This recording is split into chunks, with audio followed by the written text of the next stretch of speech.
ہرات میں ایک سادات خاندان کے نوجوان فوت ہو گئے. ان کی بیوی اپنی بچیوں کو لے کر سمرقند ہجرت کر گئیں کہ کوئی اسباب معیشت نہیں تھے ہرات میں. تو وہاں پتہ کیا کوئی سخی سردار ہو، تو پتہ چلا ایک مسلمان بڑا سخی سردار ہے اور ایک مجوسی آگ کا پجاری بڑا سخی سردار ہے. تو مسلمان کے پاس گئی اور کہا کہ میں آل رسول سے ہوں، بیوہ ہوں، مسافر ہوں، میری بچیاں ہیں، مجھے ٹھکانا چاہیے. اس نے کہا کوئی تیرے پاس سند دلیل؟ وہ کہنے لگے میں پردیسی کہاں سے لاؤں سند دلیل؟ وہ کہنے لگا یہاں تو ہر آدمی کہتا میں آل رسول ہوں. تو چلی گئی مجوسی کے پاس، آگ کا پجاری، کہ میں مسلمانوں کے نبی کے خاندان سے ہوں، پردیس میں ہوں، ٹھکانا چاہیے. اس نے ایک دم اپنی بیوی کو ساتھ بھیجا جہاں بچیاں انہوں نے مسجد میں بٹھائی تھی، لے کر اپنے گھر آ کے سمرقند ٹھنڈا علاقہ ہے، کھانا کھلایا، سلایا.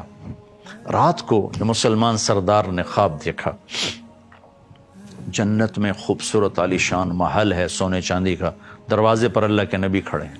یہ پوچھتا یا رسول اللہ یہ محل کس کا ہے؟ تو آپ نے فرمایا یہ ایک ایمان والے کا ہے.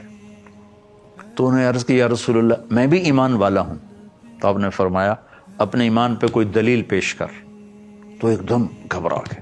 پھر آپ نے بڑے غصے سے فرمایا کہ میری بیٹی تیرے پاس چل کر آئی، تو اس سے دلیل مانگنے لگا، سند مانگنے لگا، دور ہو جا میری نظروں سے. اس کی آنکھ کھلی تو اس کی چیخ و پکار، وہ کہاں گئی وہ عورت، وہ بچیوں والی کہاں گئی؟ پتہ چلا کہ وہ تو لے گیا آگ کا پجاری. تو ننگے پاؤں ننگے سر بھاگ دوڑ دوڑ دوڑ دوڑ دروازے پہ دستک دی. وہ باہر نکلا، کیا ہوا؟ کہ وہ خاتون اپنی بچیوں سمیت مجھے واپس کرو، وہ ہماری مہمان ہے. کہا حضور یہ سودا نہیں ہو سکتا.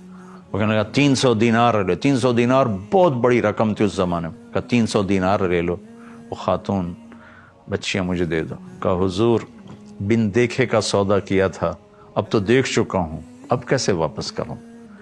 آپ نے خواب دیکھا، میں نے بھی خواب دیکھا.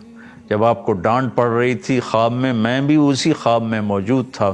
پھر آپ میری طرف متوجہ ہوئے، فرمایا کہ تو نے میری بچی کو ٹھکانہ دیا.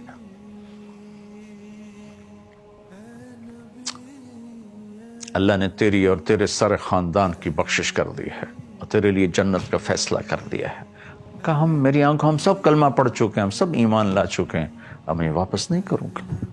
بھائیو قدر کیا کرو اللہ کے نبی کے خاندان کی. جہاں بھی ہیں قابل قدر ہیں، قابل قدر ہیں. چونکہ یہ سلسلے جا کر ملتے ہیں وہاں جہاں جا کر ساری عزتوں کی انتہا ہو جاتی، انتہا ہو جاتی. اور آپ کی اولاد ساری دنیا میں پھیلی ہوئی ہے. اس میں بھی کوئی شک نہیں کہ بہت سے لوگوں نے ایسے ہی اپنے آپ کے ساتھ یہ نام لگا دیا ہے، لیکن میں تو کہتا ہوں کبھی تحقیق نہ کرو. بس جب لفظ سید آئے جو خدمت کر سکتے ہو کیا کرو. تحقیق میں نہ پڑا کرو کہ تم تو اللہ اس کے رسول سے سودا کر رہے ہو، اسے تھوڑا ہی کر رہے ہو.